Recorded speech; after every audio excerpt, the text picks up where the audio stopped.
Ignition sequence starts. 6, 5, 4, 3, 2, 1, 0. Liftoff. We have a liftoff.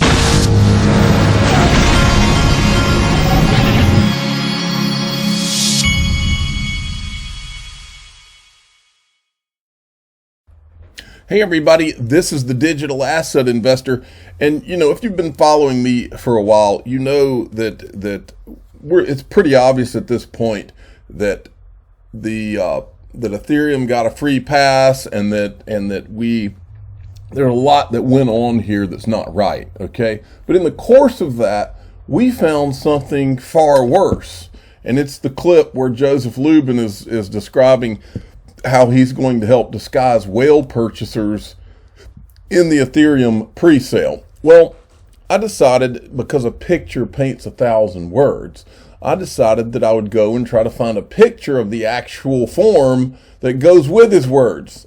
And I think I found the actual, I think this is actually from the Ethereum pre-sale. I'm not going to play the whole thing because you've heard the words 1,000 times. I just wanted to play you enough so you could illustrate. What I did is I pinned this at the top of my profile because I think as many people as possible need to see this video so that they can understand just how big the injustice going on with the SEC going after Ripple and ignoring everything that's going on with Ethereum. It's complete upside down world, and I'm going to keep this pinned until we get the level playing field that is all we ever asked for.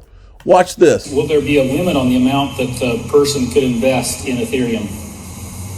A person can buy. Let me go to the email part. Several million US dollars worth. Then you can do that for multiple identities. We will ask for real world identity in the form of email address, just so that we can make sure that everything right here. Goes smoothly the whole way through the process. But we won't be requiring it. So there you go. All they needed was an email address. Who were the disguised whales in the Ethereum ICO? Now, I don't think I played this one for you the other day, but I've told you 1,000 times, I'm an investor on the Linqto platform, but probably my largest investment is in Linqto shares themselves. Last time I looked, they were at $3. Well, this is a great video that Ray Fuentes from Linqto put up, where he tells you a little bit about Linqto. And because what I think they're doing is revolutionary. Watch this. Hey, what's going on, family and friends? Ray Fuentes here, community manager at Linqto. Just living the Linqto dream. Linqto is a leader in liquidity in the private sector, providing accredited investors access to affordable investment opportunities in the world's top unicorns. Founders, VCs, and employees can realize early returns without waiting for an IPO or trade sale. Linqto's technology-enabled platform is democratizing the private market for accredited investors the same way Schwab and Fidelity made listed equities trading accessible to investors. Linqto boasts a strong portfolio of technology unicorns, which include companies like Ripple, Varo, Impossible Foods, Optoro, Whoop, and Kraken.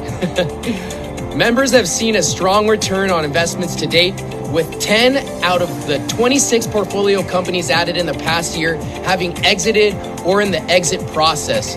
Linqto is absolutely dominating its product market, so please don't miss out on investing in Linqto, or at least before the price is out of reach. Thanks for tuning in. Love you mucho. See ya. That guy's got a pleasing personality. He's actually kind of relaxing to watch. So right now they do have some Linqto. Yeah, it's at $3 on the platform. Go check it out, linqto.com. Now this right here is a clip that Digital Perspectives, Brad Combs, had put up. It's a clip from the Linqto had a what do they call it? I can't remember what they call it. They had a little conference, a Zoom conference yesterday. Listen to this clip. Where XRP's value is determined, I've seen this sort of simple calculation, but Swift currently, I think the number is, it settles 1.2 quadrillion with a Q, quadrillion dollars a year. And that is the amount of money that gets moved. It's not necessarily the market cap of how much money we have. It's how many times does it get circulated, right? And if you have $1.2 quadrillion, let's say, for example, the Ripple's, the XRP ledger system carves out 10% of that. That's $120 trillion, right? And if XRP, let's just say, for example, the total unit supply of XRP is in the marketplace at 100 billion. Well, if you take 120 trillion and you divide it by 100 billion, how many times is XRP moving? How much is it moving the unit of value? It's moving it 1,200 times, right? So each individual XRP is moving 1,200 times. So wouldn't it be fair to say that that is an enormous value? And so that value would be $1,200 per XRP. Boy, I wish. If it's moving $120 trillion. $1,200, I would take that. Now, ProCoinNews.com, who is the official sponsor of the Digital Asset Investor Hunting and Fishing Club, put this article up today. Coinbase users can receive tax refunds in crypto. And the way I read that is that the tax, what's that tax software? Anyway, bottom line is they're going to allow you to get your refunds, maybe send them over to Coinbase is the way I read it. Okay, moving along. This is interesting from John Deaton. You remember the That's All folks from Bugs Bunny, the cartoon? He says, Judge Torres' rulings are a great sign for XRP holders. What these rulings clearly show is that Judge Torres favors public disclosure. Ripple can't seal certain documents, i.e. legal documents. Same applies to the SEC. Think ahead. We may ultimately get to see the 63 Hinman emails. I don't believe we ever see the 63 Hinman emails because I don't believe they can show you those emails. I believe that it would put way too much scrutiny on not just the SEC, but I think the CFTC. I think a lot of these branches of government were involved in all of this, and I believe that they don't want that spotlight. James Phelan had put this out. In today's ruling, Judge Torres ordered 3 documents unsealed. Notice of Brad. Anyway, there was 2 emails. This is the first time we've ever seen anything like this. There was 2 emails. Now, I normally wouldn't show people's email addresses, but they've already made this public. It's not like I'm the only person showing it. But if I'm Brad and Chris, I'm gonna change my email address anyway. But here's what's interesting about these emails is, as with this entire case, these guys have been under more scrutiny than anybody in this space, and they've been pretty much clean as a whistle at every turn. Nobody's accused them of fraud or anything like that. Now, I know some other companies which, if you turned that same SEC scrutiny on, you wouldn't even have to turn the SEC scrutiny on it. There's already things in public. The video I showed you at the beginning of this video, at a minimum, calls for an immediate investigation, and you don't even have to have a law degree to figure that one out. You just have to have just a tiny, tiny ounce of common sense. But they leave them alone, which is why this is there is such a sham going on right now, and everybody knows it. And that's why this whole thing has become such a pressure cooker for the SEC, and it should be for the CFTC too, and a lot of these people, as well as the guys that were involved in this Ethereum free pass. But they put out 2 Chris Larson and a Brad Garlinghouse email, and it's held like they're basically worded like the professionals that they have been all along. No shadiness going on. Now, speaking of shady, Boston Fed, MIT give a glimpse into the Fed's crypto future with digital coin design. Let me make a point here, folks. I've said for a long time, all this stuff you're looking at is one of 2 things. It's either all the world's a stage and everything we're watching is a movie, or there's something really bad that's going on here. Well, there is a middle ground here. Middle ground is that this has all been planned by the government and all this stuff, and then in the middle you have there's some bad actors sprinkled in. That's very possible. That's kind of where I'm leaning these days, is that a lot of this was planned a long time ago, and I'll show you why I think that. But at the same time, along the way, you have some bad actors, maybe some big mega banks, maybe some bad actors that decided they wanted to put a wrench in the spokes, so to speak. That's kind of what I think's going on here, is that there's an overall plan, and then there's some corrupt things going on inside of the plan. That's where I think we're at. Now watch. So first thing you need to get here, it says Boston Fed, MIT give a glimpse into the Fed's crypto future with digital coin design. Well, if you're seeing this, what this means is that Gary Gensler was involved. This is Federal Reserve Bank, Massachusetts Institute of Technology's digital currency initiative have come up with an initial design for a central bank digital currency. Make no mistake, what this means is that Gary Gensler was involved in this plan long ago. But you don't have to just guess that. Here's the MIT that we've shown her 1,000 times. Neha Narula. Gary Gensler was her colleague in all of this at the MIT Digital Currency Initiative. They were both at this. If you'll remember this, I've shown it here. This was at Harvard. There's Gary Gensler. She's sitting right there beside him. That's Neha Narula. And the people sitting at this table are major players. And I told you 1,000 times, they ran this digital currency wars simulation in November 20th, 2019 at Harvard. And what I said then and I say now, if they were running a simulation at Harvard and made it public, just imagine what they've been planning for 5 to 10 years before that. Because this is obviously one of those things that you wanted to put out and make China and Russia and the others think that you're way behind when you're really not. But look, you'll see what they say. Watch this. Security Council's Principals Committee meeting at the White House. Our scenario takes place 2 years from today, on November 19th, 2021. We have simulated a world in which one big thing has changed. In March 2020, the People's Bank of China launched a sovereign digital currency known as the digital yuan. We're hearing reports that North Korea may be using China's digital yuan currency to evade sanctions and purchase weapons. So in other words, my point is, if they were doing a simulation of this and putting it out in public, then you just think about what they were doing behind the scenes for the 5, 10, maybe 30 years before that.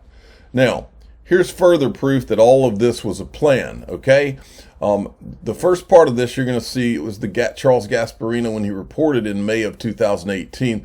The second part is going to be Joseph Lubin in December of 2017. That was when I think they really started working with the SEC, and not just the SEC, it was the CFTC too. Then you're going to see part 3, 2 days after the Hinman speech, is a CNBC report, almost like they picked the baton up on cue as they were told. Watch this. You'll see what the plan was. And it's created by two, I would say, industry leaders, a guy named Joe Lubin, Andrew Keys. They are part of something known as Ethereum and Consensus. These are big cryptocurrency blockchain companies. They are working on this through this thing known as the Brooklyn Project. They have a lot of sources and friends on Wall Street. And this is the key thing, because they are working, from what I understand, with the SEC, the CFTC on this. We saw that the SEC did push back a little bit on these Bitcoin ETFs that tried to make it through the system so that people could trade those and invest in those if they wanted to. When it comes to Ethereum, why do you think the SEC might be more apt to approve an Ethereum ETF versus a Bitcoin ETF? Yeah, so one of the concerns was that there weren't... Notice when he's speaking, it's almost like he may as well say, well, in my conversations with the SEC, one of the concerns was this. It's obvious that he's already talking to. He knows. He's not guessing. So let me start back so you can hear how he words it. Versus a Bitcoin ETF. Yeah. So one of the concerns was that there weren't really good, reliable price feeds mechanisms. So indices are being built for those things. And another criterion was that there be a futures market. So that is happening. In terms of for Ethereum, the ETF. Right. So in terms of the Ethereum futures, either Bitcoin or Ethereum. When do you expect that we could see an Ethereum future out there? It's I don't want to I think months would be a long, long time. Okay, take it away. Yeah, sure. So let's talk about Ethereum in particular, because that was in the news this week. And so now we have to talk about, okay, how is this going to trade? What are the catalysts over the next couple months that could actually move this? So I identified three. First of all, let's talk about Ethereum futures. Right after the SEC came out and said Ethereum is not a security, the president of the CBOE came out and said that was a hurdle to us launching Ethereum futures. So one would think that perhaps Ethereum futures are not far off. They already have an index-based Ethereum index, and you would think that futures are next. So that could be a potential catalyst for Ethereum. So they already knew that was part of the plan. You had to get Ethereum classified as a commodity, then you open the door to the futures. That's why they were working with the SEC and the CFTC. It's pretty obvious. Okay, moving along. Preston Byrne, remember, this is the same guy that did the write-up back after, it was back a few years ago after the Ethereum pre-sale. He's the guy that wrote up and he said, I think there's something that criminal that went on here. I think they tried to make this look like it was being bought by all these people all over the world, but it was actually a handful of whales. Now he's saying the Gensler SEC is DDoSing, a DDoS attack, DDoSing the United States with regulations. Jerry Brito is now complaining about it, and I believe, as TAIG says, that Jerry Brito was involved in the Ethereum free pass from the beginning. So I don't feel sorry for Jerry Brito when he's complaining now. These guys have always been. They've got these organizations that they call crypto industry, and they're not crypto industry. They're Bitcoin Ethereum. I mean, just look at their website or look at what they say. Look what they do, because what they do is totally different. You haven't heard this guy coming out defending the John Deaton or working with John Deaton to help John Deaton with the SEC lawsuit. You haven't heard him come out in defense of Ripple or anything like that. Meanwhile, he's at an organization that he claims that is this crypto industry organization. Baloney. Bitcoin News. New SEC proposal could give officials sweeping new powers to scrutinize cryptocurrency platforms, including decentralized finance protocols, warned the commissioner. That's Hester Pierce, was on a video. Oh, well, I'm a digital asset investor. I'm not an investment advisor. This is for entertainment purposes only. Please subscribe, hit the like button, and tell your friends and family to go watch this. It's pinned at the top of my Twitter feed on my profile, and it's going to stay there until all of the wrongs in this situation are righted and we get a level playing field. And that's the fact, Jack. Thank you for listening.